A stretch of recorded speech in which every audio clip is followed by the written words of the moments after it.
भारतवासियों। जहां कभी कवियों ने लिखा था मानवता धर्म है, प्रेम पूजा है, आज वही देश तमाशे का रंगमंच बन गया है। यहां मुद्दे जलते हैं पर कैमरे नाचते हैं। नवरात्रि का गरबा देवी की आराधना का पर्व, पर उसमें घुसा दिया नफरत का तिलक। बुर्का पहनकर बनाया मजाक और कहा यही है हिंदू धर्म की पहचान। बाबा कहता है भक्ति अगर किसी की बेइज्जती से निकले तो वो भक्ति नहीं, तमाशा है। भारत की गलियों में हर कोने में आपने देखा होगा I love Goa, I love Darjeeling, I love Delhi. कोई सवाल नहीं, कोई आपत्ति नहीं, पर जैसे ही एक युवक ने दीवार पर लिखा आई लव मोहम्मद, सत्ता के कान खड़े हो गए। कहा गया ये अपराध है, ये उकसावा है। केस दर्ज हुआ, गिरफ्तारी हुई। बाबा पूछता है क्या मोहब्बत लिखना अब जुर्म है? क्या नाम के आधार पर प्यार भी बंटेगा? सरकार ने सोचा डर फैलेगा, लोग सहम जाएंगे, मोहब्बत छुप जाएंगी, पर हुआ उल्टा। जहां जहां पोस्टर हटाए गए वहीं वहीं नए पोस्टर चिपक गए। किसी ने दुकान पर लिखा, किसी ने टी शर्ट पे, किसी ने गली की दीवारों पे। आई लव मोहम्मद अब एक लाइन नहीं, एक आंदोलन बन गया।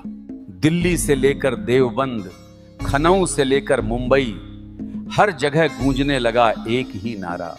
मुसलमान ही नहीं, हिंदू नौजवान भी शामिल हुए। किसी ने कहा हमारे मोहब्बत लिखने पर केस, पर नफरत फैलाने वालों पर ताली। सत्ता ने सोचा था मोहब्बत दबेगी, पर मोहब्बत बाढ़ बनकर फैल गई। ये वही धरती है जहां रहीम कृष्ण के दोहे लिखते हैं, रसखान राधा पर गीत गाते हैं, हुसैनी ब्राह्मण अली की शहादत याद करते हैं।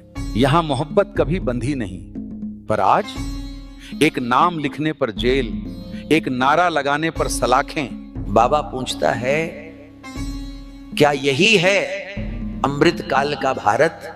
हुकूमत चाहती थी डर का माहौल, पर जनता ने कहा नहीं। हर जगह मोहब्बत के बैनर, हर गली में नया पोस्टर।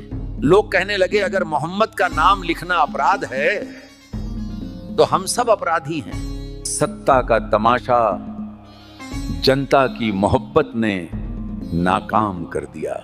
ये आंदोलन सिर्फ भारत तक नहीं रुका, विदेशी अखबारों में छपा इंडिया लव एज प्रोटेस्ट।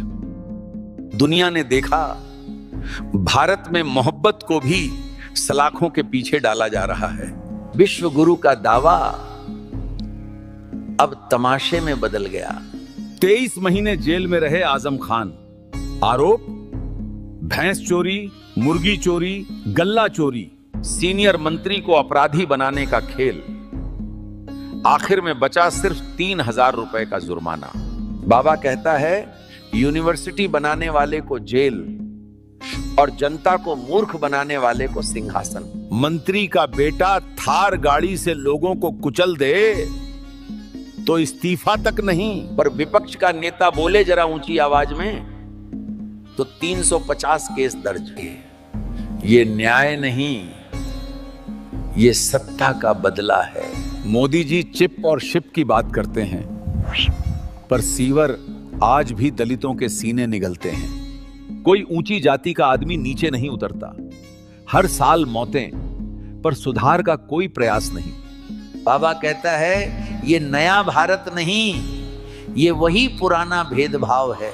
घोषणा हुई अब गाड़ियों पर जाति नहीं लिखी जाएगी, पुलिस रिकॉर्ड से जाति हटेगी। मीडिया चिल्लाया जातिवाद खत्म, पर सच सीवर अब भी दलित साफ करेंगे, थाने में अब भी ऊंच नीच चलेगी। नाम हटेगा पर भेदभाव ज्यों का त्यों। दलित सीवर में मरता है, आजम खान जेल में सड़ता है, आई लव मोहम्मद लिखने वाला सलाखों में। भारतवासियों, तमाशे का पर्दा बहुत लंबा हो गया। धर्म, जाति और राजनीति का नाटक अब जनता की हंसी नहीं, उसका आक्रोश जगा रहा है। बाबा कहता है जागो, वरना आने वाली पीढ़ियां पूछेंगी जब सत्ता मोहब्बत को भी अपराध बना रही थी तब जनता क्यों चुप थी?